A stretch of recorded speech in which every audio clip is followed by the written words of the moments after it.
Hello, hello. The YouTube machine is telling me I'm alive. No, I'm live, slightly alive. Guys, I haven't gotten any sleep at all this week.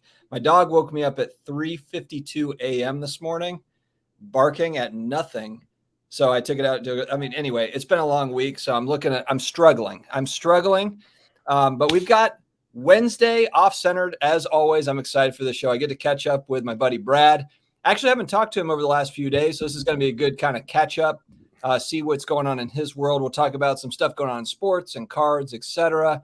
So thanks everyone for showing up here. I'm just going to quickly scroll through before I bring him out. He's in the background. He's not talking yet, and when he starts talking, it doesn't stop. So first, I'm going to say hello to Troy, Adventures with Troy. Good to see you, bud. Brian Sherland, I know, go Bucks, blah, blah, blah.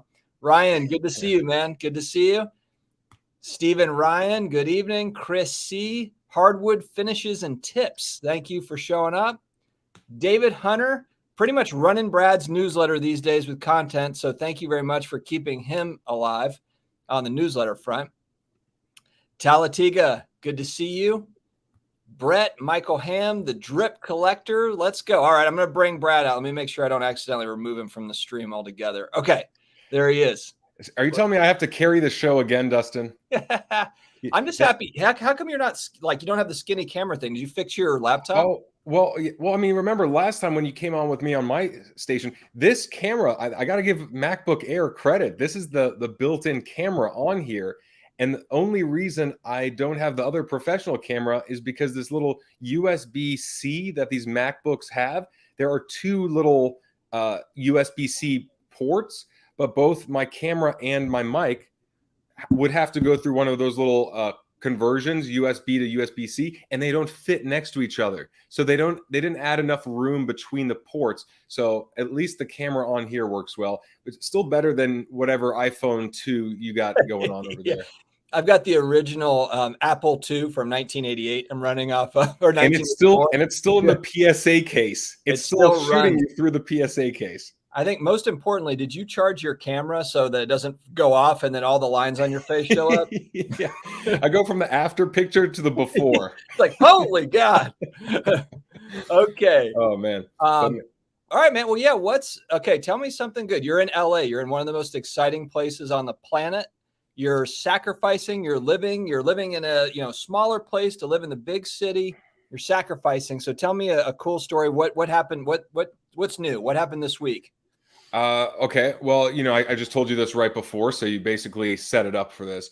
The coolest thing that was supposed to be a setup. It wasn't. Yeah, that was supposed to be a thing. I set that up for you. Yeah. Oh, well, funny you asked, Dustin. Oh, wait, you have a story to tell? Story time, boys and girls. Okay. This was cool though. So I'm working from the Starbucks earlier this week in West Hollywood, and this guy comes in. So I work usually in the morning there, and I'll see the same people over and over again because they always come in at 8:30, 9 o'clock, 9:30 to get their drinks. So there's one guy that comes in that I see him a lot, and I knew he looked familiar, but I wasn't exactly sure from where. And it turns out that I recognized him because he is a part of a TV show, a reality TV show in real estate, where it's like selling houses and whatever in real estate. So he's one of those personalities, one of those people. And so I recognize I think that's him. Okay, whatever. And what's crazy though is obviously he's successful. He has a big platform because of the show and his business. What's crazy though is I never introduced myself to him.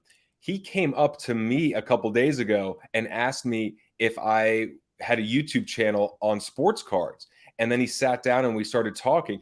Turns out that him and one of his family members are big time sports card collectors. And they saw some of my videos and probably none of yours, Dustin, because I wouldn't click on those god awful thumbnails, but I saw a couple of your videos and they're like, wow, our collection compared to Brad is incredible. Yeah, this guy's a loser. Let's keep watching his videos and just dislike his videos.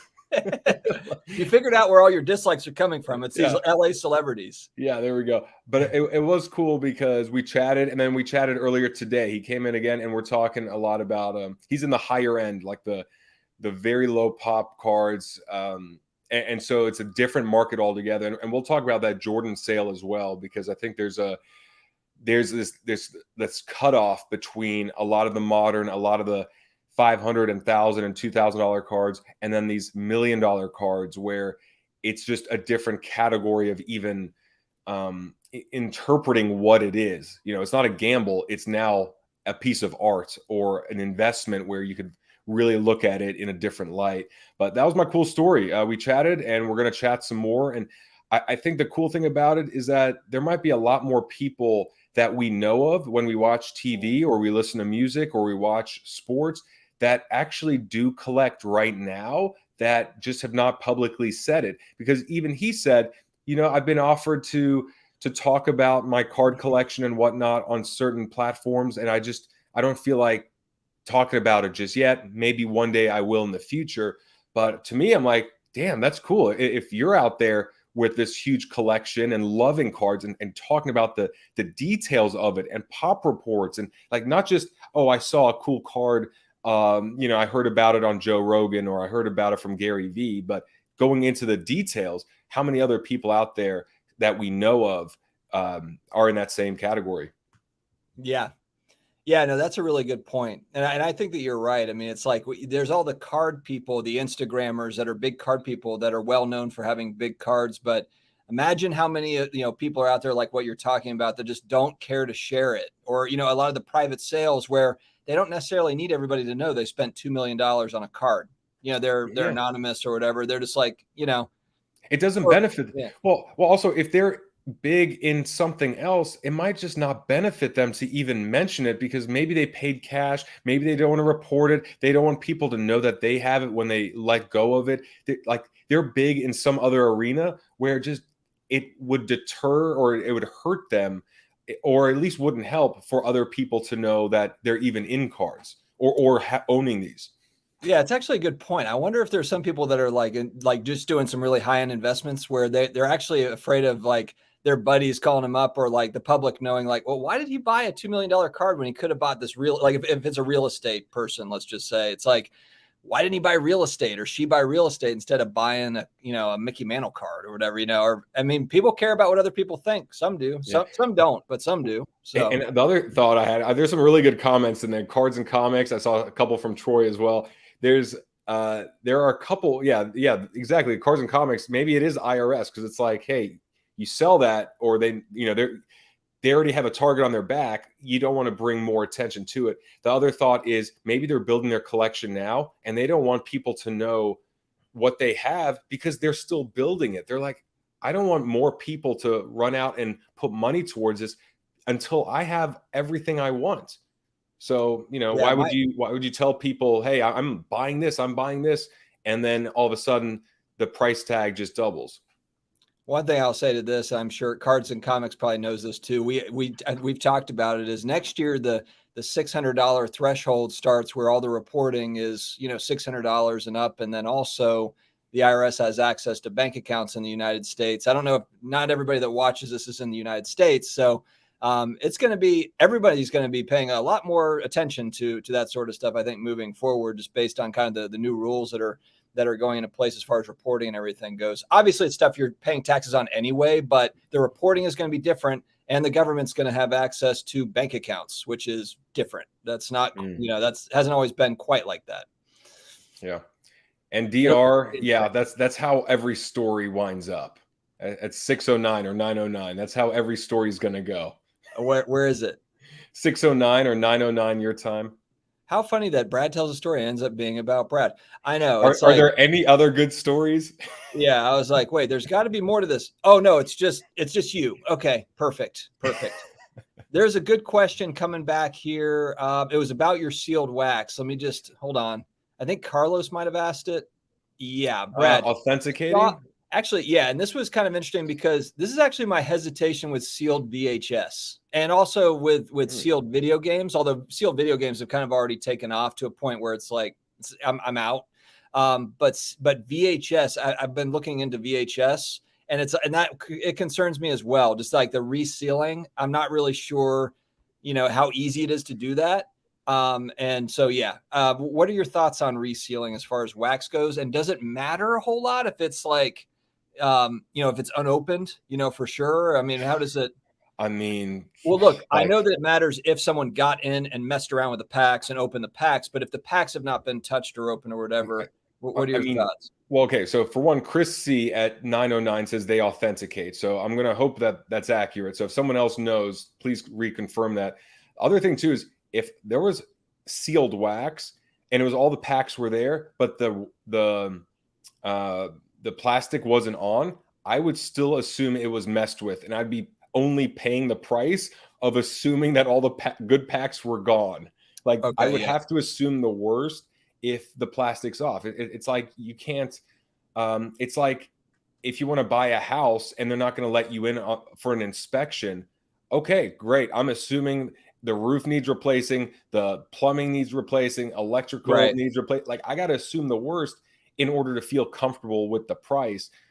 But I mean, yeah, good luck. I think maybe just I I mean, don't know what you would but do. What I would you feel even like do with that? do you just protect yourself by buying from like a big distributor like a David Adams or Steel City or something? Is that how you make sure? I don't know. I mean, the only sealed wax I've bought was from Steel City Collectibles, where they were big enough. I don't feel like I think they're fine on money. They can distribute lots of product and make their margins and be good and not have to try and get every dollar out of everything. And they're way too big of an operation to risk something like that. So I felt very comfortable there. I'm sure it's just like anything else. Like with cards, you find the people with the good reputations, and you make sure that they've been in business or doing it for a long time, and you feel comfortable doing it that way. I think the only issue with buying from an independent person is that maybe they're trustworthy and good, but maybe they bought it from someone else that wasn't. And it was that person or the person before that actually messed with the product or the card. And like we have, that big scam that was posted on Card Porn's Instagram from Wax Museum podcast we could talk about as well. Yeah, we're going to dig into that in a second. But Captain Kirk went to space. I think it's worth mentioning. I think he went with Jeff Bezos. It's a weird world that we're living in, but that's a true story. Yeah, William Shatner did go to space. I think he's 90 now. Wow. I think he might be the oldest person to ever go into space. That's kind of cool. That is cool. Captain Kirk has been to space. Well, I mean, I think what's cool is that in a lot of ways, when you look to year 2021, it's not nearly as advanced as we would have hoped if we were in 1980 or 1990, being like, oh man, 2021 is going to be like hoverboards and jetpacks and teleportation. And this is the one cool thing, like that's actually getting close, like being able to travel for recreation to space if you have like whatever $1 million to do it. So I think that's pretty cool. Absolutely. All right, let's go back to what you were just kind of hinting on. So there big news in the RPA space, and I'm somebody actually. The one card I bought this week that I got in, no patch, but it's my first Dr. J auto. So it's nice. it's an SP authentic. I think it might be a 14 or 15, but it's on card auto. It's not graded, but my first Dr. J auto, and it was reasonably priced. I thought it was just a cool looking card overall. But so the thing that freaked me out, and Brad and I were talking about this before we came on. There was, and both Card Porn and shout out to Wax Museum podcast. That really was the one that caught this. As far as I know, there was a Kawhi Leonard RPA where it looked like the auto was traced over, and it's kind of amazing that he was able to catch this. I think he takes pictures of all the RPAs, not all of them, but a lot of them, as a record keeping function. And just caught the fact that particular Kawhi Leonard numbered card had a streaky auto. It was not. It was a little. There was some streak in it. It wasn't perfect. And anyway, it showed up again, and all of a sudden, it's got a beautifully bold, autograph that was essentially traced. And PSA graded it a 10. So there's all sorts of there's all sorts of eek factor that goes into that. I mean. And that's something that, to be honest, and I know it's probably my naivety, being naive. Stupidity. Just say stupidity. Well, of course you would say that, because you were all over this, Brad. You were all over this story. Brad finds out like a month later and is like, "Hey, did you hear about this?" But traced autographs, not exactly on my radar at all. But it looked like it happened here. So, what are your thoughts on traced autos? Scary. I mean, yeah, I think it's scary. I think it is one of those things. I mean, my thought, because I'm not in that caliber of cards of RPAs and stuff like that. It's for one, the first reaction was, it's great that there are people that follow the serial numbers and the pictures of each card as they come out of the pack. As you told me, Wax Museum podcast, the guy does that. It's good that someone actually records this, because I would have never even thought to do that myself, or I would never get in the weeds. I would have never want to, but it's great that someone out there is recording this, and there's all of this investigative type of work to point out potential scams and frauds, because I mean, like that, I'm not wired that way. I don't have an interest in that. But if you go into the weeds of it, you could actually get a lot of evidence and proof as to what happens. So I'm just glad that there's someone doing it, and then there are platforms or Instagram accounts or whatnot that are putting it out so that we could at least learn from it. And then, whether we feel like there's enough proof to say that someone's guilty or not, at least we're learning what to look out for going forward. Because I think there was another card by the same person that was valued around $200,000 that was not returned. Maybe it was a Tom Brady card, but it was something like, okay, we're not talking about $50 cards. We're not talking about, hey, you tried to return your $100 PSA 9 base rookie card after the player got traded or got injured. We're not talking about that small stuff. We're talking about cards that are worth as much as houses. So that's a big deal. Yeah. It's wild though, because that was already an expensive card, and it was like, it was already expensive. And then you just had to just add a little sliver there, it's kind of like, to me, it's as bad as trimming, it's like, it's the same sort of idea, I mean, you're just trying to boost that value, but it was already valuable. It's wild. Well, you remember the difference between a 9 and a 10 is a lot of money. And I actually, what I'm curious about is, what's the difference between a 9 and a 10 on the auto grade? Because I know a 9 and a 10 for a lot of the cards that we deal with, the 10 could be 3 to 4x as a 9. But if both of them, the card itself is a 10, but an auto is a 9 on one and a 10 on the other, are we talking about 50% more, 40% more, 2x, 3x? I mean, maybe then it comes down to, well, if there's 8 of the 8 cards that are a 9 out of 10 on the auto and only one that's a 10 out of 10, maybe it's worth 5 times more. But I mean, look, whenever you do the math and you realize, hey, there's a lot of money to be made if we just do this one illegal, immoral, whatever thing, you got to at least be open to the possibility that that's going to happen. Yeah. Speaking of this, while we're on this subject, I don't know if you saw this too. No, it's not. Is that what that is? That's not what it is. This is Lululemon. Is that not what you're talking about, Chris? Just the fact that I don't even know what the heck you're talking about. Well, isn't that it's where's the little logo? I'm pretty sure. Isn't that a female shirt though? Do they make men's stuff? I mean, what does it say? It says something here. It always says something. You can't score. That's why all your shirts are so deep V, because they're female blouses. You can't score without goals. There you go. Inspiring quote of the day. All right. So Luka Doncic, and I think it was the Lucky Show on Instagram. Check his. I think it's called the Lucky Show, but and I believe it's the same guy that had a YouTube channel. Still, I think he still has a YouTube channel, but he was making a lot of videos about Luka in particular. But there was I think they were showing him signing autos recently, Luka Doncic, and he was signing them Lulu. So there's all the speculation that his mom signed the Lulu ones, and then he signed a different way or whatever. So supposedly it's putting that kind of argument to rest. Obviously, there's going to be people that don't believe that, so that might think that it's still, whatever. But yeah. It's not Lululemon. Yeah, no, Brett, you're killing me.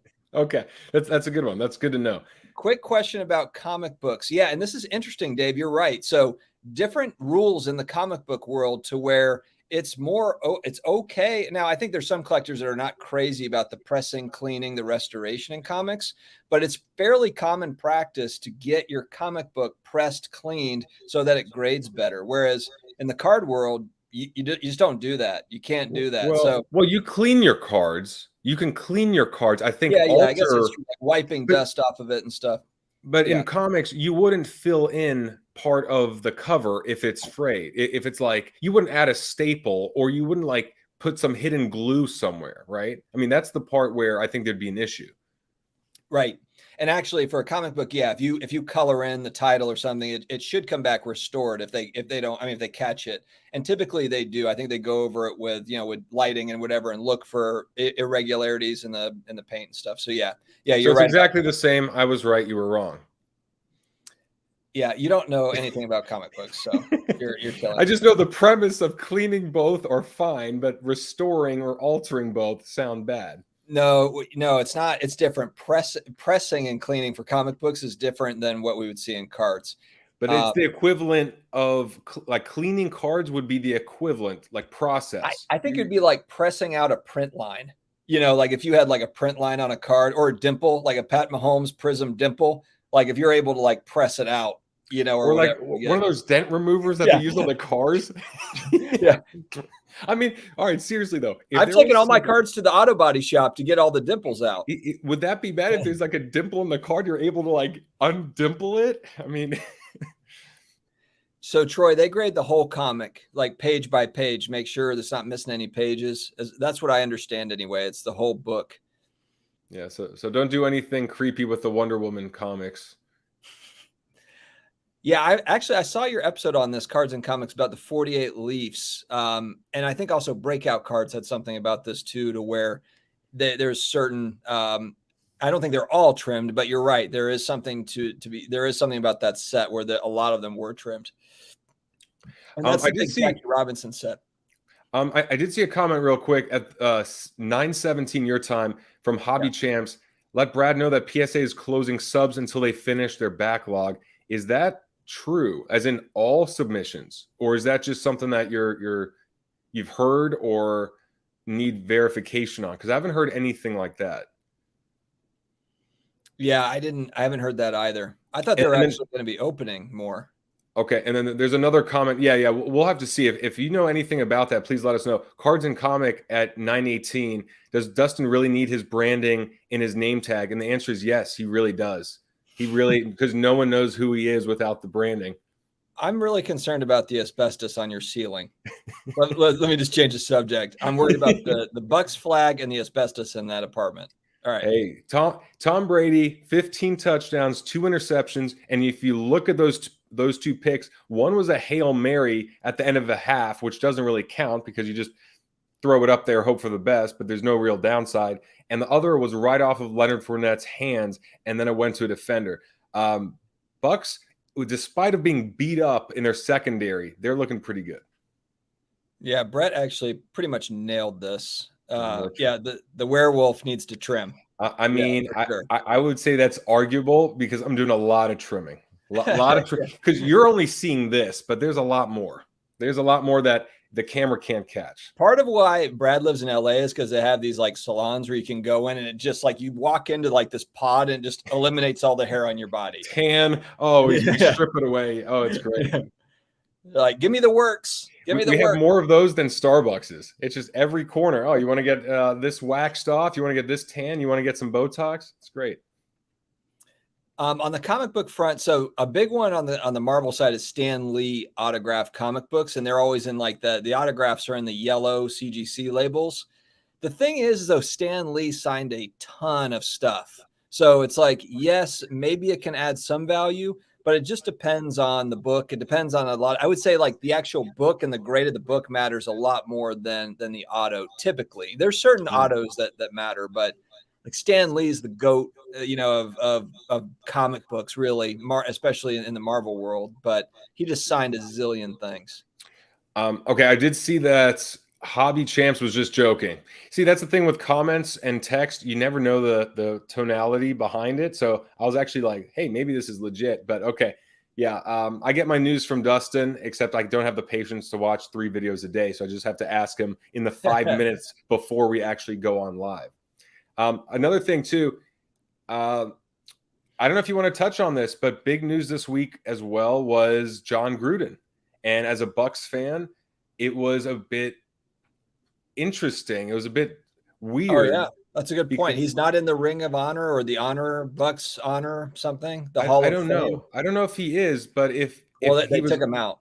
Oh, okay. I was going to say either they take him out or he was going to be coming up in the future, and then they just don't do it.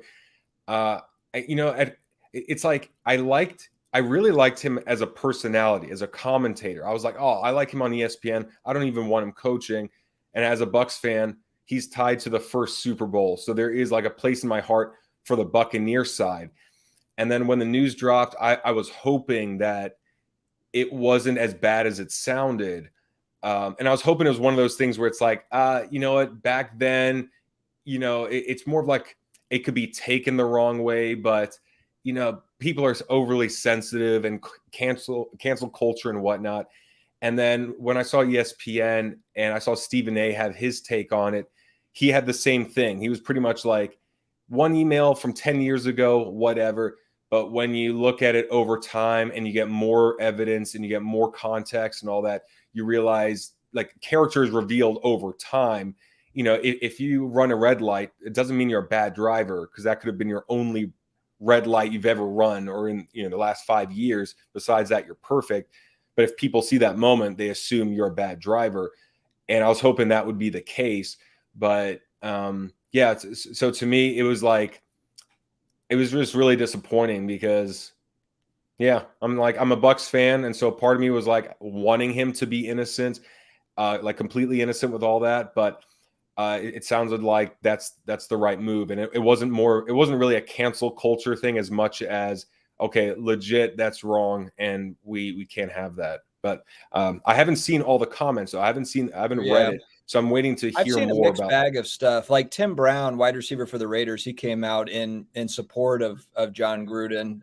So there was ex-players that came out in support of him. The one thing I would say is, based on what I saw, it's like no surprise that he was fired. The one take I didn't really like, or some of the takes I saw, I saw Mike Florio, NBC Sports, kind of made, or maybe it was Chris Sims or one of these guys was talking about, he's never going to coach again and stuff like this. And it's like, we live in a country of like second and third chances for a lot of people. So I'm kind of like, for Gruden, it's like, I understand why he was fired. He probably should have been fired, but to say like the guy's never going to be in football ever again, I think that's a little bit, that's kind of it's premature. To me, it's a bit premature to say that. Yeah. Why? And I'm not a fan of, pulling stuff up, that was 10 years ago.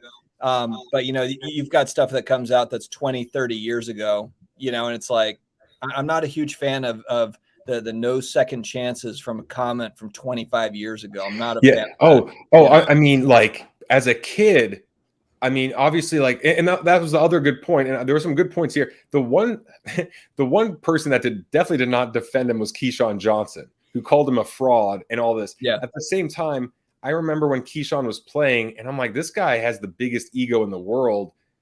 Like, I don't even really respect Keyshawn's opinion, because maybe today he's a lot more put together. But when he was playing, I was like, dude, you're a diva. Like, why would I even listen to you in terms of character when you have like the biggest head in the game?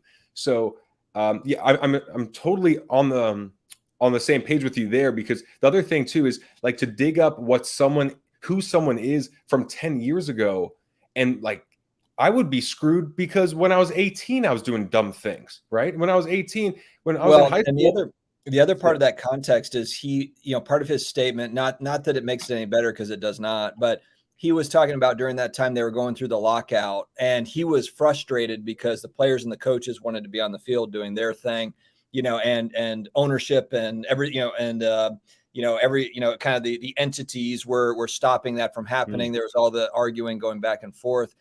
So not that makes it right, but he's just trying to add like some context into like his frustration. Doesn't excuse it at all. Obviously doesn't excuse it, but it's just like, yeah, I think I saw a comment that was basically like, if you audited the whole league over the 100 year, 75 years of football, you'd probably kick everybody out of the league at some point for something that was said. I mean, it's and like, all the media and Keyshawn Johnson and like, all right, let's go through every text, every email, everything you've said in the locker room. I mean, the point is like, it's hypocritical, like Carlos says. It's like, look, what it sucks is that you get caught when you have this huge platform or you have this huge job, and then you're taken off of it. But a lot of times the people that are removing you from the platform have so much dirt of their own, and they just don't have they don't have too much to lose. So other people won't really try and tear them down because they're already not that high up. You know what I mean? So it's like, no one's going to spend so much time trying to get a reporter fired if like they got bigger fish to fry.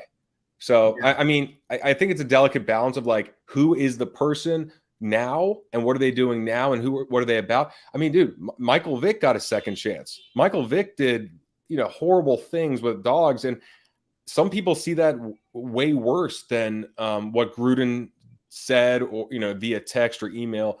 So it's all, it's all subjective, but yeah, it's the stones and the glass houses. That's Brett kind of nailed it. It's like anytime we get real self-righteous, it's like we probably need to back up and calm down and not take ourselves so seriously because we're all throwing stones and glass houses probably to some degree.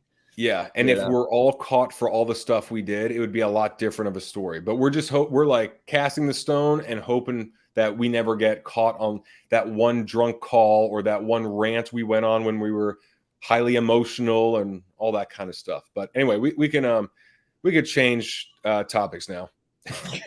we can transition. Move on. Hard turn. Moving on. No, what were we were about to seg into something else and I completely forgot what we were moving into. Well, I saw TW mention this comment, PSA being located near a marijuana dispensary. I would imagine I don't know if they drug test. I have no idea. I don't know, but as long as they're not under any influence while working, it's like they could do whatever they want the other parts of the time. But that is interesting because obviously you got to be 100%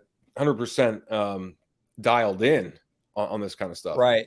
I can't imagine being especially hearing how many cards they're grading every day. It's like they're like robots, robotic in there. So my video coming out tomorrow is Patrick Mahomes cards versus Josh Allen cards coming off of that big Bills win. That hurdle. That was such and the weird thing was it was in Arrowhead. If they were in Buffalo, it wouldn't be that surprising to me. But the fact that they rolled into Arrowhead like that, it was odd.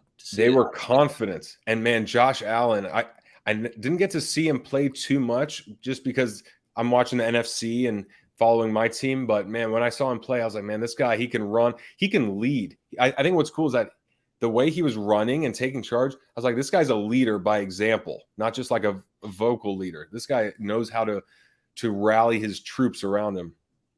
The Reg, so I bought a bunch of Top Shot a while back. I sold some of it. I've still got over 300 moments that I'm just kind of sitting on. I'm okay selling some of the stuff for certain players, but I do have I have a lot of Steph Curry, LeBron, Luka type stuff that I'm just going to sit on. And you're right. With the NFL Top Shot, I want to see what happens with NBA Top Shot because the NFL Top Shot, there's a lot of speculation like, oh, this is going to really push NBA Top Shot. It's going to help NBA Top Shot. It just interests me. I don't have a reason to sell it. So I'm just going to kind of sit on it and see what happens. But as far as buying the art NFTs and doing the MetaMask thing and going on and getting the ETH and all that, I have not done any of that yet. I know that there is money to be made in it and everything, but it's just so expensive to get in. And honestly, I'm just, it's like thousands of dollars a lot of times. The minimum is like 1 ETH, 2 ETH to get in on anything. And it's like, I would actually rather, for me, what I've done instead is I've been buying into the crypto that supports NFTs. So I'm buying, what are the names of them? I don't know. I have this dartboard with all the different names and I throw the dart at it and then whatever it says, I buy. I just throw the dart and I won't go off on a tangent here on this, and then of course, I'm not a crypto guy. I don't know much of anything about it. I've dabbled in it. So no sort of advice in any shape or form Guys, at all. buy what Dustin's about to say. Yeah. You're gonna get really rich really quick. If Brad's not, the you can crypto fight guy. him. Brad knows a girl who knows about crypto, so Brad knows everything about crypto. No, Actually, that's my heartbreak. That's the girl I dated briefly, and then she really? broke my heart. Oh, So I'm sorry. yeah, I didn't mean to stick it. I didn't mean to stick that yeah, knife in the back. I'm yeah. twisting You it. did. You did. Yeah. You So did. Cardano, Polygon, Solana, like, so kind of like the hedge against ETH. I kind of think that like all of them are going to have a place in the future. So I've just kind of dabbled in that. So that's my deal on the crypto side of stuff. So anyway, let's move off of that, Brad. So no, actually what's interesting about that is now that crypto is a bit more established, has a couple more years under its belt, I'm now interested in it, which is also the reason why NFTs don't really interest me now, because when they're so new, it's just a matter of being in early in the right one and then getting out, because there's just going to be crazy volatility with most of them failing. But at least like it's the same thing with cards, where I go, I don't want to deal with the rookies. I don't want to deal with the new sets, the new cards, because it's just too volatile. When things cool down, when a player's been in the league 3 to 4 years, when the pop counts fill out, now I'll be interested. But that's the same thing with any other investment, where I'd rather just wait for things to unfold and just be a lot clearer and easier to understand, and then get in there, versus just being another person that's getting in on the new hot NFT, new hot crypto, like the brand new one that someone says, and then not knowing, like just kind of like hoping that I'm first and that's it. I hope I'm in the right one first and I can get out quick, but that's not really my approach. So you just sold a bunch of sealed wax.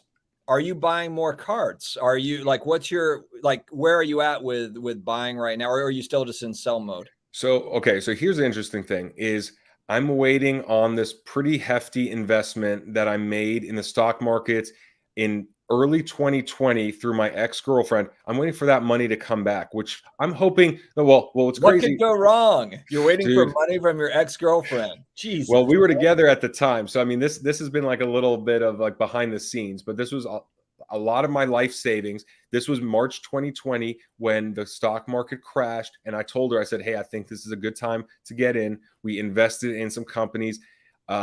Apparently there's a pretty good profit on it, but she went through this crazy year of her father dying, getting COVID, being in the hospital, all this stuff. So I'm not pressuring her at all. And then recently it's like, hey, what's going on? Oh, I put it in for another 8 weeks, another 8 weeks, another 8 weeks. And now finally, I guess a month or 6 weeks ago, it should have ended. And yet I'm waiting every day. Like, all right, can we process this? Because this is out of country. This is actually in Germany. So I don't know the procedures, but I'm like asking. So once that's in my hands, now I'll have a lot more to invest. And I will look at cards. I'll probably do like 10 to 20K. Maybe a bit more, but I think I'll have to do vintage or even fractionalized shares of cards I really believe in. But I just don't want to go back in on cards that I don't even know if people will care about in a year's time. That's my big thing. I'd rather pay market price of a card that is desirable and is proven to be desirable, and pay market, than a good deal on a card that the player is so unproven, or it's a set that maybe like Mosaic, which is like Mosaic did not really pan out, or Prism Base, which is getting phased out all the time as more parallels become popular. So I'll really look into that. I still think soccer with the World Cup could be a good play. It just depends on the card, like maybe Messi or Ronaldo or someone like that, where I feel like, okay, the player is safe, the card is low pop, and they're an international star, knowing that the upside is Asia and Europe really being able to tap into cards and hopefully won it as well. So I think that's where it all leans towards. I'll be honest. I like broke a sweat when you started saying that you have a lot of money in the tens of thousands with a girl in Germany and you're trying to get it back. That makes me like, I need to go change my shirt. I'm concerned. Yeah. Right, guys. Learning lesson. Everything goes into writing. Everything goes into writing. I don't have any issues or any concern about character. It's just more of like, I gotta like where like the logistics are just kind of ridiculous. Yeah, scary as hell. All right, Yeah. cool. I like So that you're keeping a positive attitude about it, though. Let's seg into hinge dating. So, please tell me that you found somebody that's not trying to get you to put money into a random stock deals in another country. no, How just are they those want me. girls? They just want me to take them to Nobu and catch every Friday and Saturday. And if you've been to New York or LA, those are like some of What's the catch? top I've heard of restaurants. Nobu, but what's catch? Catch, Seafood? it's a very upscale restaurant. A lot of celebrities go. It's in West Hollywood. There's also in New York. They have them in New York, and they're opening more. But it's just one of those bougie restaurants where you could drop $400 like nothing. And I'm like, I don't know. It's a Kyler Murray Prism PSA 10, and there's not a lot of food on my plate. And I don't really, like the thing with hinge dates is that if they're not cool to meet in a casual way, it's very risky because if you're like a mentally stimulated person and you actually like conversation, you could be with them for 5 minutes and be like, oh my God, I want to leave. Or the other thing is that the filters on these apps are so advanced now that anyone could look 20 pounds lighter, kind of like my whole camera thing when the camera goes from professional quality to like. Speaking of, how's your battery looking? Speaking of that, it's plugged in. We're great. like but anyway, 8%, we need to wrap it up. I will say, yeah, thanks for asking. It's going fine. It's going well, but I like the app. It's a good app here in Southern California, and every time I use the toilet, I can set up a date, and that's pretty sweet. Dude, I think, I think you kind of nailed it. Even taking someone that you're meeting kind of blind, because essentially like a dating app is sort of like you really don't know what they look like. Even meeting up at the Applebee's is risky, let alone a $400 a plate Nobu place in LA. Like, nah, I'm good. I would be doing the same thing as you. I'll meet you in the park. I will say, yeah. Oh yeah. And I'm seeing the comments here. Oh yeah, it has to have a body shot, has to this. I will say this. I went on a date with a girl last night who was pretty, but she said she was 28, but she's actually 33. And she put 28 in her profile, and she said, well, I put 28 because honestly, I want guys to search for me, even though I'm 33, but I also am a lot younger. The way I act is younger than 33. And I usually would be super upset about that. But in her case, I was actually glad she lied because my parameter cuts off at 31. You would never have met her. So I'm like, yeah, I said I would not have met you if you didn't lie. But at the same time, I'm kind of upset, but at the same time, I'm not because it worked out. Like we had a great conversation, had a great night. Brad's like, I am not spending money on rent, but I will buy $35 cupcakes. And well, actually, you did all right on the wax boxes. You're fine there. Oh man, I got one box left. I think you could see it. In fact, it's right. It's that thing right there. That's the last box of Select right there. And I'm trying to move it. But no more takers on eBay. So the other 9 sold. I'll give you the 120 that you paid if interested. Just let me know. Don't answer now. Think on it. Yeah, great. I thought about it. I'm sure Denver's great too, TW. Oh, Denver is dope for Hinge, yeah. What's up, Donato? Oh, yeah, New York Yanks fan, 7. Good to see you. All right, we had other topics, and you're not. Look, we got basketball season heating up. Yeah. We got NHL season that just started. Basketball season starts next week. Okay, so that starts next week. What are you looking forward to? Anything that's on top of your mind? Anything you're excited about? I'm ready for Luka Doncic and Porzingis, the unicorn, to take everyone by surprise. They didn't pick up any big names, but that doesn't matter. They've got Jason Kidd as the new coach. I'm ready to see the Mavs do some big things. I root for the Mavs, so I'm kind of hoping that they can pull something out. I'm actually really curious about the Warriors. I want to see Clay, Curry, Clay. I think James Wiseman is going to take a step forward. I think, Draymond, I think they're going to be really good. Yeah. Well, what's interesting now, I'm curious about it from where the card prices are going to go, because we're going to have all 4 major sports going on at the same time. Baseball will be winding down. I think I forgot the end, if it's like mid-November when baseball season ends. Yeah.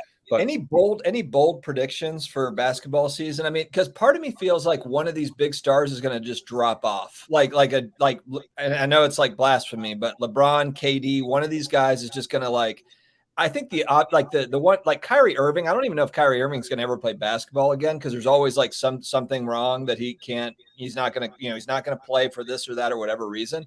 I'm not talking about him, but I'm talking about a big star that just starts the slide. Like they're not going to be they're playing at an elite level. I don't know. I mean, like basketball is obviously not my biggest sport, but I can't see. I mean, maybe LeBron a little bit based on age, but besides injury, unless it's a major injury, I'm excited for the Warriors because I have a lot of Klay Thompson PSA 10s. I would love for him to play well and offload those. If you're asking me like what cards would I buy into, if the timing was different, I would say Steph Curry. And I like Steph Curry. We talked about this. He is a GOAT in his style of play, and he still has some years left. Yeah, I think Loco Card Collector, I've said it before, I'm really just kind of ready for that next round of stars. Like I'm not a big LeBron or KD fan. I respect the heck out of their game, but I'm just not a longtime fan of those guys. So for me, I'm ready for that next wave. Like I was excited to see Giannis win the championship, just to see some new blood in there, winning a title and seeing some of these young guys make some moves. Now, if I had a bunch of LeBron rookie cards, maybe I'd feel differently, but that's just not where I am. I will say too, I want personally from an investment sake because I have his cards, but I think also from a fan sake, I would like to see Damian Lillard get traded to a contender, and I'd love to see him in the finals with another team because I don't think the Blazers can reach the finals the way they're set up. But I would love to see that trade actually happen. I'm also curious to see if Zion will take that next level, if he'll reach superstar status this year, or if he'll just remain like a bona fide star in the league. Yeah. We got to talk about the Tyson Fury. Here's the funny thing. I got to interrupt. This No Joker Love by Cards and Comics, that reminds me of the Tyson Fury and Deontay Wilder fight because I was thinking of this as an analogy. I just got to cut you off and go with this. Deontay Wilder is like LeBron James, and Tyson Fury is like Nikola Jokic. Like when I think of their bodies, where I'm like, you look so incredibly unathletic, just physically. Like if I saw a silhouette or if I saw a picture of Jokic and this, yet they're so freaking good. And then you have guys that look like physique models. You have LeBron James, who's just like, chiseled out of what's like the phrase, like chiseled out of like marble. The statue David type thing. Yeah. Right. And Deontay Wilder's super ripped. And you're like, man, I wish I had his body. And you see these guys that just don't look like they'd be very athletic, just playing so well or fighting so well. So that just reminded me of. Yeah, you look at that fight and you're like, Wilder is going to crush this dude, and then Tyson Fury's just battles on, It's kind of like, not as bad as like, I don't know if you remember the fighter, was it Butterball or Butter? Oh, Butterbean. And that guy, like, he just whipped it, he just whipped on people, but he just didn't look it, he just did his thing. Well, I was going to say, what's interesting? There's an episode of The Simpsons back in the early 90s when Homer Simpson became a boxer, and his strategy was just to get hit in the head so many times until the opponent gets really tired. And when I looked at body types of Homer Simpson from the early 90s and Tyson Fury, I was like, the body type's actually pretty close. But it was a good fight. I didn't see it live. I saw the highlights. I saw like replays. But anyway. And I looked up Tyson Fury cards. He has like none. Yeah, that's interesting. Are you in on any of the? Are you in on anything because of the lookalike? What's that? Yeah. Well, no. GD. I did see that Fury went out and partied with Aoki. I was surprised that Jeff, sports card investor, wasn't there to party as well. That would have been hilarious. Well, and then also, yeah, Jeff would make sure he's got the camera rolling when he's with Steve Aoki. Get that going. What was I going to? Oh yeah, UFC cards. Have you bought into any of the like Conor McGregor and all those guys? Or have you stayed away? Oh no. I like Conor McGregor from more of like the volatility that I think he could bring because of he's the hype machine. Like he's the guy that literally will hype himself up and hope, probably a lot of people will believe he's still on top of his game based on how much trash he talks. I wouldn't mind. And I think he's being slept on because no one expects him to actually win another fight. At least I don't think anyone expects him to win a quality fight. again. So I think, and even outside of MMA, I just like the fact that he has such a big personality that he should be in the media for as long as he wants. I would agree. Yeah, Joker is super underrated. He really is. And the Nuggets are an interesting team because Jamal Murray's not going to, from what I know, I don't think Jamal Murray started in the season. It's going to be MPJ's kind of chance to really, make some moves there, in Denver. The Nuggets are just such a good young team. I know, and I don't have any bowl cards, but that's another like guy on their team that's kind of an interesting player. If he could just get some time, if he can get some playing time, like, can he do it? That they have so much young talent on that team. Yeah. Yeah. Well, I saw Hobby Champs. Maybe Connor is washed, but as long as he can like trick people into thinking he's not, I still think his cards will go up next to nearing a big fight. And I don't think Connor will ever take a small fight. I think his ego's too big to ever take anything besides a headliner.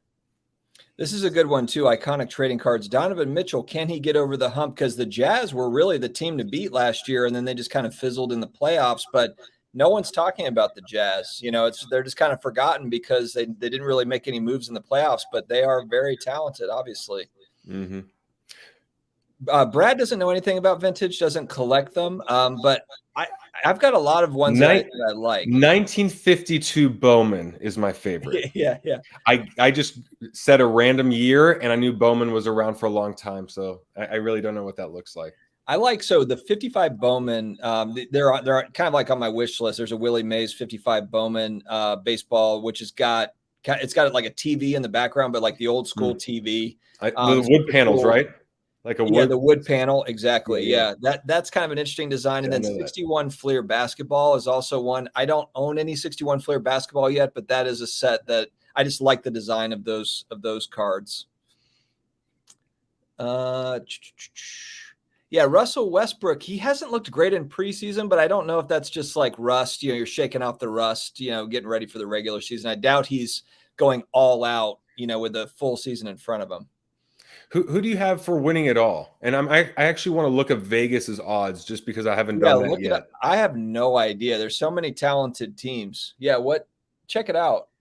Okay, so VegasInsider.com has the Nets at plus 240. So they're by far, or I don't know about by far, but they're the front runner. Lakers plus 400. So those are the two. After that, you have the Warriors and the Bucks at plus 900, and then it goes to 1,500. And I'm not a gambler, so I don't know what these numbers mean, except for the lower the number, the better the odds. So like that's my extent of gambling. But Nets number 1, Lakers number 2, pretty close by, and then Warriors and Bucks 3 and 4. After that, Suns, Jazz, Clippers, 76ers, all in that next tier. Yeah, there's so many good teams. There's so many. I mean, even if you look at the teams that were in the finals last year, which are good teams, the Suns and the Bucks, they're not even, I don't think anyone is picking both those teams or either of those teams to be back in the finals. Yeah, with the Nets and some of these up and coming teams. Who do you have as like a sleeper? As in, who's a team that even if they don't make the finals, they're going to make the biggest leap? The Warriors, because I feel like, and not everyone is sleeping on them. There's a lot of people that think they're going to be good, but they had won championships before having KD. I mean, like the Warriors were already elite, with just the Splash Brothers and Draymond. And then I think they also got, oh my gosh, how do you the guy? I forget the guy's last name. I'm going to say it wrong. I'm just going to throw it out there so that you know who I'm talking about. But it's like Iguodala, but that's not how you say it. It's he's a 3-point specialist. Well, he's just good at anyway, but he's a great shooter that kind of pairs with the Splash Brothers. If anyone knows in the chat who I'm talking about, it's Andre Iguodala. I'm saying it wrong, but that Iggy Azalea. That's not right either. No, not Iggy Azalea. Okay. But this dude is. I mean, I'm pretty sure he went back to the Warriors as well. Iguodala, saying it right? Oh, okay. Andre Iguodala. He kind of looks like LeBron James, right? But didn't he go back to the Warriors? I'm pretty sure that he signed with the Warriors to go back with them. He's like 38 or something, isn't he? Like pretty old, like 34, 37, something like that. I don't think he's 37. Is that the right guy then? Andre Iguodala? me see if I can look them. Yeah, maybe it's a different person. Anyway, the chat whatever. knows. The Yeah, chat knows what I'm talking about. They know. They have I think that the Warriors are going to be kind of that sleeper team in the West, that comes out of it shocking people. Okay. And since you know more about basketball than me, who is going to drop the most? What team is going to be the furthest down compared to where their preseason rank is? And I can run through it one more time in terms of Nets #1, Lakers, Warriors, then Bucks, Suns, Jazz. And we'll keep it at that. Clippers would be next, but they're still like number 7-ish. 76ers #8. So, they're dropping from that spot. But of those teams, who do you think is going to underperform the most? Yeah, that's tough. That's tough because I was going to say the Bucks, but then the East is not as good as the West. One team that really intrigues me too is the Bulls. The Bulls with Levine and Caruso and Rosen, and I mean they've actually like stacked a pretty good roster in Chicago, and they just haven't been good in a while. I'm really curious to see what the Bulls do. What's funny is the last team on this list is the team that I would actually root for, which is the Orlando Magic. They're at plus 50,000, which based on the math that I saw Bradley Helston put up there, if I put in $1, I would have like $5 million in return, something insane like that. So plus 50,000. Yeah, Lonzo Ball. There's a lot of kind of excitement about Lonzo Ball this year. Yeah, I mean it's gonna be interesting. There's just a lot of talent in the NBA, a lot of young talent. I think what makes it fun is it's kind of similar in the NFL, is like the talent gap is closing. Whereas like in the NBA, there's not really been as much parity to where you've got like the same teams that win kind of multiple championships, and then another team takes their turn and wins a couple championships. Now I feel like you've actually got like there's a lot of contenders in the mix. But doesn't that only happen for a few years until you have someone like Damian Lillard who goes, I'm frustrated exiting in the first round or second round of the playoffs, and I'm getting older, and now I need a couple superstars to go in with. And it's only the young guys that get drafted that have to just stay there for a bit. And then like Giannis, I mean, would he have won the championship if the Lakers were healthy? I don't know. If everyone else was healthy, I mean, obviously he was banged up, but he was still playing. I just legitimately think that there's just a lot more talent in the NBA than there has been in years past. Like, I just think you have a lot of young players coming up that are really good, at a young age, Whereas maybe in previous decades or whatever, it took longer for those guys to really kind of hone their skills and compete with the GOATs of that era. But man, there's just a lot of talent in the NBA. I could be wrong. I mean, I'm not some NBA expert, but I think it's fun to watch NBA basketball now. Whereas like in years past, you tune in and it's like, okay, well, I know who's going to win tonight. It's like the Warriors versus anybody. And, we know who's going to, it's like now like the West is so deep. The West is so deep, and the East is also got some good talent there too. So, yeah. And I mean, I think that also plays into if the parity, if it is a lot closer in talent, one injury at the wrong time dooms a team. So I was actually looking at that list and I was thinking, what team could have one injury and be done? And I thought, based on how high they were ranked, the Golden State Warriors, if Clay is down or Steph goes down, either one, they would be done.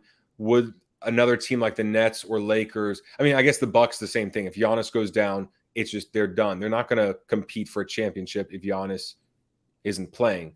But with it being that competitive, that long of a season, and it's still another short off season, it really hasn't been that long again.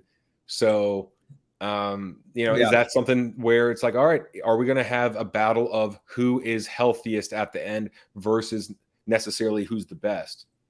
Yeah. Side note, going back to football, because in the chat, there's kind of also some football talk as well, just Mahomes and some of these guys. I was watching Jeff, Sports Card Investor. I don't know if it was his last video or the one before, but he was talking about, and it shocked me actually, because I didn't realize, like when he threw out the number, I was like, what? But he was talking about how market movers, he's like, if you like Justin Herbert, Market Movers is now tracking 769 Justin Herbert cards or something like that, but it was 700 plus. And I was like, that can't be right. But it's like, I think he's got 700 plus rookie cards if you count all the parallels and everything else or whatever. And it was like, wow, I mean, that was eye opening, and it made me think of like, is that going to ruin it the same way it did for like Shaq rookies? Like, even though like Shaq doesn't have 700 different rookie cards, they just printed a zillion of like the 50 rookies or whatever he's got, but it's all the same. If you're looking at just like print runs and, everything else, it makes like nothing scarce, like truly scarce. Yeah. Okay. So what's interesting about this is I had the exact same conversation with the guy I mentioned earlier. That's on that reality real estate show where he's like the print runs of new stuff is through the roof. There's so many variations. And I'm like, okay, so if 1,000 people do want Justin Herbert, what would they go to? So the Prism base would be gone. Select base would be gone. Silvers might be gone. The parallels that are ugly. And maybe it really is like, okay, there's 199 of this one. There's 49 of this one. This one, there might be 500 of, but it's a color match and it looks really good. And maybe that's just how it works where like the other stuff, because there is so many different ones out there, that it really boils down to these are scarce and look the best. And the 1,000 people that want these cards are all bidding between these ones. And all the other parallels are like dropping in price because that's what people cared about in years past when there weren't so many different parallels and variations. But now that there are a ton, base is just thrown out the window and the boring or ugly parallels are thrown out the window as well. But like no matter what, if 500 people or 1,000 or 10,000 won Justin Herbert rookie cards, which ones would they go after? And I think that's where it is. It's like it's rare and it looks good. And I think that's all I can kind of piece together. Well, yeah, and it's like let's say Herbert has that Hall of Fame career, wins Super Bowls and blah, blah, blah. There will be cards of his that are valuable, but like, are Which all ones? 700 going to be valuable? No, No. So like you're really kind of like, I guess that's the gamble is you have to be right on which ones end up being important and which ones are not, that's the thing. Well, and what other way would you look at which ones will be valuable except the aesthetic of the card and the scarcity? And maybe if that set is more prestigious, right? That's all I could think of is this is a prestigious set. It looks good and it's scarce. I know that there's only 100 in PSA 10 or it's serial number to 299 or something like that. That's all I can imagine. Or maybe there's a player, JJ Watt is chasing him in the background, or or another star is in the background, something like that. But I think it's the same process. If you're a collector 10 years down the road and you want a Justin Herbert rookie card because he's won 4 Super Bowls and he's your favorite player, which card would you flock to and why? And I think, if you go with that mindset, you'll at least be on the right track. DCL, we actually covered this about the 15-minute mark. So just go back. Sorry. Yeah. But they're bad. They're bad. Yeah, you just tuned in a little bit late there or whatever. But yeah, it's there. It's all there. We were talking about specifically about the Kawhi Leonard RPA and just like the traced auto stuff. Wax Museum podcast. Check out that YouTube channel. He's the one that actually documents that stuff, a lot of it. And he was the one, from my understanding, he was the one that caught it. And then Card Porn and IG then kind of, took that and used that to bring attention to it, which was cool. Cause I mean, it's a heck of a catch because it's very slight. It's not like it's super obvious. It's not like, changing a patch out where it's obvious, like that's a different patch than the one that was there. The auto game is a whole different thing. Interesting. Yeah, and it's interesting. There's a comment about Samir asked about NHL. I don't have much of a take except the Lightning played like crap yesterday. I hope they get it together. I'd love to see a three-peat, but two championships for my team just in hockey.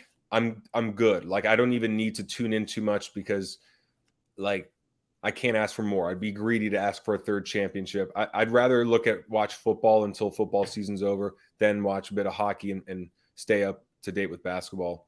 Dustin, you don't have any input on hockey, right? I don't have anything. I did own a Gretzky rookie at one point. and this was a couple of years ago. I bought and sold it. I don't sell that much, and like some of the cards I've sold, it's like I should have just held the damn thing. Yeah. You know, so now like, you're holding 300 bowl dunks on NBA Top Shot. Now I just hold everything. Yeah, it's like every time I've sold, it's been too early. No, I'm kidding. But I could have 20x'd my money on this digital LeBron James layup, but I sold a Gretzky card in the past and it bit me in the ass. So I'm just going to hold this NBA Top Shot forever. Hey. Yeah, my input on hockey is check out Sportcards Live, Jeremy Lee. Whoa, how come you got a shirt? And then also Carlos at Because I'm Carlos YouTube channels. Those are the two like hockey guys that if I ever have a hockey question, it would be those two guys. They're the hockey guys. Yeah, among other things as well, but they definitely know the hockey. They're in Canada. They follow it religiously, and I am just not there. Well, I got to say, yeah, Chris is in the house. Chris popped in. He came in with a flurry. Chris popped in with a flurry of chats. Yeah, well, we triggered him by talking about NBA Top Shot, which is how Chris made his millions. So so Chris made his millions off of Top Shot. So if he says it's gonna shoot up again, then at least stay tuned and see what happens. But I mean, it could make sense with basketball season starting. The one thing on sealed wax though was that now that football sealed wax has been selling for a lot, at least compared to the last 6 months. I had that in my video where the prices of Prism and Select were going up month after month. And I believe that's tied to football season and people wanting to break for their viewers football product because it's relative. And I'm curious to see if, NBA season starts and maybe Top Shot takes off, maybe basketball sealed wax and basketball cards, everything NBA starts taking off, and then football really finds that opportunity to buy in before the late playoff push and before the Super Bowl. Yeah, this question, Ziggy, I'm probably not going to. I like watching hockey in person. I lived in and near Tampa, Florida, so I've been to Lightning games the same way Brad used to as well. I don't know. I don't know if you actually went to Lightning games, but I know you lived there. It's great. Yeah, but it is. Especially playoff atmosphere. If you go playoff hockey in person is awesome. But as far as watching on TV, it's, I watch like the finals, but that's about it. Well, it's crazy. I think it's pretty good to watch on TV because it's going, but live, unless you're going to like unless it's the Super Bowl or the NBA finals or a soccer match in Europe, I think hockey live is the best sport because every seat is good. You can hear everything. Like, to me, that's way more exciting than basketball or football. But anyway.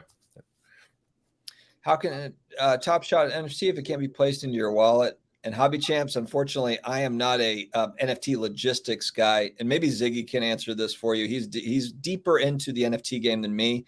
I know that my Top Shot NFTs and all of them are in my Dapper wallet. So you're probably asking, like, how come I can't bring it to my outside wallet? And I'm not sure. And actually Chris might be able to answer that as well. And maybe you can, I don't know. Maybe that's coming. I don't know the answer to it. Brian, I'm hoping it's after the bye week. Michael, I forgot like what Michael Thomas looks like. I haven't seen him on the field in so long. I can't wait for us to get him back. Our receiving core is just so thin right now. Harris went down. We've got Callaway, who's good, but I mean, he's a second-year guy. Like, we need Michael Thomas back big time. And like, as much of a Bucks fan as I am, I have PSA 10s and 9s of Michael Thomas because he went down with an injury last year and his cards plummeted in price, but he was the number one receiver in 2019. Like, he was literally number one and then had a down year last year, injured and out this year. And I'm like, man, if this guy could just see the field, if he could just have like, I'd love for him to just put up like 180 yards 2 weeks in a row, just for people to be like, all right, this guy is back, and hopefully his cards will go up and I can move him. But yeah, that's been a disappointing investment just because he hasn't even played since I bought his cards. Yeah, we need him desperately. The Saints are actually fairly like well-rounded team. We're 3-2. We should have beat the Giants. We completely blew that game at the end. We should be 4-1, and that's with a lot of guys out. So I feel pretty good about the Saints. We'll see. Honestly, though, the Saints have been a good regular season team, and then they get in the playoffs and have just been bust. over the last few years. So that's really going to be where I care. Like, it's like, can they get over the hump in the playoffs? That's what I'm paying attention to. Yeah, Lamar Jackson, that was one heck of a Monday night game too. That was I did not see Lamar and the Ravens coming back, and he had I think it was like, if you don't include the sack, he had 501 yards total offense, which is insane. So Yeah, I mean, absolutely. and I have it. Well, that was the other thing too, is I have his optic PSA 10s. I have like 5 or 6 of them, I think, scattered between alt and star stock. And I'd have to check the prices, but I've not sold one. I've not sold one. And I'm not asking for so much, but I'm also curious, like, yeah, I guess I got to check. But like Kyler Murray cards I have, and who's playing really well, and Lamar Jackson, who is playing well, especially after Monday night, and they're not moving. I think that was the other topic, is that performance is not as is not driving the prices up as much as we would, at least I would like, but what we would both think. Yeah, we've been talking about that. We talked about that a little bit before we came on, and it's like, is how much is performance playing into card movement? And I'm really watching that as we get into the basketball season, especially because, for a lot of the stuff, it feels like of course, you have a lot of the preseason speculation. You've got kind of the baked in pricing. And then maybe it's just to where like the preseason speculation is just so high that, there's not enough movement. Like, it's already moved up, so there's just not as much movement. Like Lamar Jackson is a perfect example. Like, I actually asked Brad because I remembered that he had those optic hollows, and I was like, you must have sold those well, because I haven't been paying attention to Lamar stuff, and it didn't move even after the big comeback and everything else. So maybe you'll just take a little bit more from him, but I don't know. Well, I mean, the other thing too is it depends on the platform, because I remember when I went to the National, I had all those slabs that I wanted to offload, and I sent many to Star Stock. I sent some to Alt. I sent some to CompC, which dual lists on eBay. And the goal was to like experiment with these different platforms and see which ones would move, and at similar prices. As like it would be about the same price per platform. But I think that's what's like even more difficult, because that buyer that you want might not be on the platform that you're selling the card on. And if that card is not dual listed, or it'd be great if you could list on all the platforms, like one holds it, but then it'll send to a buyer on 2 or 3 other platforms. That'd be great. But that could be the case where that one buyer is checking eBay, and if it's not on eBay, then they can't get it, or they're on Star Stock and they want the card right then and there, and they want to make that impulsive move. But if it's on CompC, then they're not going to find it. And I think that's the frustration, is that eBay has such a big lead in terms of graded cards on the market that it's tough to find the right buyer for a card at a small window of time on other platforms. Is it a PSA 10, the one you have? I have several PSA 10s. I have like 5 or 6. I think at least 3 or 4. I'd have to check, but several PSA 10s. Yeah. There's only, the pop on that is 171. Yeah, it was. Well, and when I bought it, I think there was literally you own 2% of the Lamar Jackson optic hollow market. Well, when I bought it, it was like 4 or 5 auctions going on at the same time, like all ending. So it was one of those like, let me just go in and buy.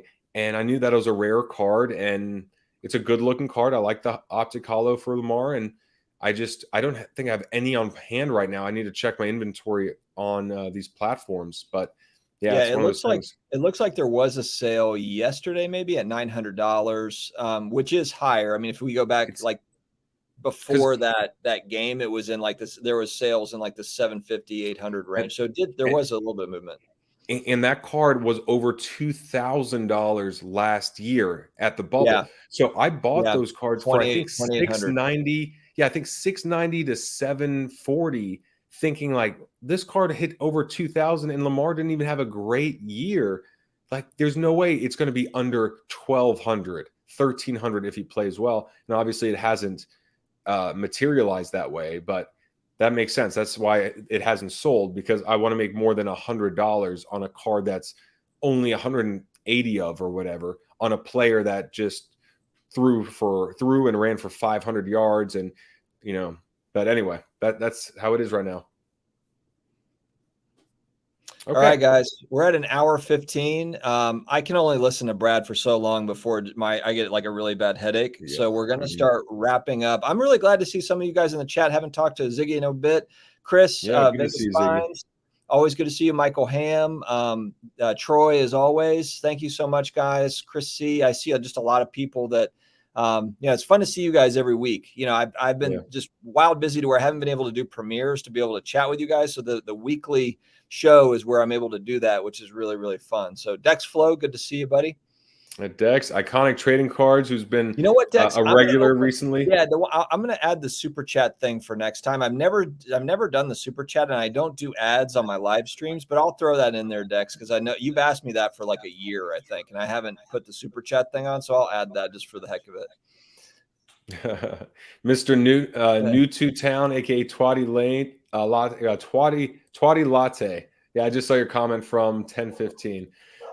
Dude, well, what's crazy is I checked my phone 5 minutes ago. I got a new Hinge match, so that's why I kind of want to tell Dustin I need to use the restroom. But actually, I need to message this girl right here. Pretty cute, All right. Don't want to reveal her information, but you just put her on blast, so good for you. Aubrey, hello, Aubrey. I like that name too. Okay. All right, guys. Hey, good to see you. We will see you again next week on Brad's show if he remembers to put it up and to start the feed and all that. So fingers crossed there. I'll get to it Wednesday at 4 p.m. Have a great week ahead, and we will talk to you again later. Take care. Thanks, guys. Appreciate it.